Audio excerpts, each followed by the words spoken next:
Hvis du også synes, det er en lille smule sent at få at vide, at der er fejl i din finansklade, når du skal sidde og bogføre den, så prøv at se med her, for du kan rent faktisk få information om fejlene løbende efterhånden, som du indtaster. Mit navn er Marianne, og jeg arbejder som BC-konsulent hos Computercamp. Vi starter lige med at smutte ind i en finansklade.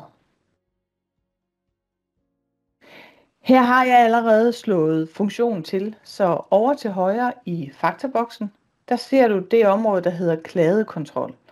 Og her viser den, hvor mange linjer den kontrollerede, og hvor mange fejl den har fundet. I øjeblikket er der ingenting, men det giver god mening, for jeg har jo ikke indtastet noget nu. Så lad os lige prøve at gøre noget ved det.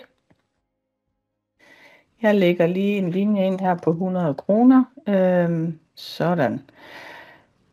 Så umiddelbart vil jeg synes, jeg var færdig, men jeg kan konstatere, at jeg har en fejl. Og når jeg står på selve linjen her, så vil man under aktuel linje kunne se, hvis man lige markerer, lægger musen henover her, angive dimensionsværdikode til dimensionskode afdeling. Altså mangler jeg at angive en afdeling på linjen. Så det går jeg lige op og gør.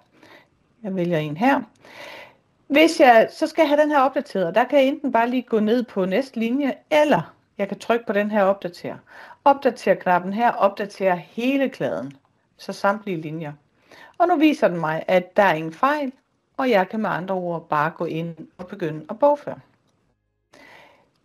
Det her, det får du ved at opsætte, jeg går lige ind her, Alt Q, eller trykker på søgfunktionen, og så skriver jeg FinOps, og vælger siden opsætning af finans. Det forudsætter selvfølgelig, at du har rettighed til at se den her side, og hvis du har det, så er jeg også sikker på, at du ved, at man et eller andet sted har hånden på kogepladen, når man er herinde, fordi man kan rette i rigtig mange ting, som er helt grundlæggende. Så lad os kigge på det. Under området generelt, der finder du et felt, der hedder Aktiver datakontrol. Og det aktiverer du, ligesom jeg har gjort her. Og når du har gjort det, så vil samtlige brugere af systemet få den her datakontrol i kladerne. Så husk lige at fortælle dine kollegaer om den her gode funktion, så de også kan få fornøjelse af den. Det var alt for nu. Vi ses i den næste video. God dag.